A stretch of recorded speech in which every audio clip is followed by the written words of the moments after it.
مومنو، اسی اللہ کی طرف رجوع کیے رہو اور اس سے ڈرتے رہو اور نماز قائم کرتے رہو اور مشرکوں میں نہ ہونا، اور نہ ان لوگوں میں ہونا جنہوں نے اپنے دین کو ٹکڑے ٹکڑے کر دیا اور خود بھی فرقے فرقے ہو گئے۔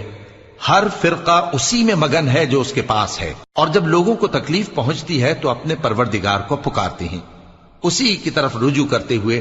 پھر جب وہ ان کو اپنی رحمت کا مزہ چکھاتا ہے تو ایک فریق ان میں سے اپنے پروردگار کے ساتھ شرک کرنے لگتا ہے تاکہ جو ہم نے ان کو بخشا ہے اس کی ناشکری کریں۔ سو خیر، فائدے اٹھا لو، ان قریب تم کو اس کا انجام معلوم ہو جائے گا۔ کیا ہم نے ان پر کوئی ایسی دلیل نازل کی ہے کہ پھر وہ ان کو اللہ کے ساتھ شرک کرنا بتاتی ہے؟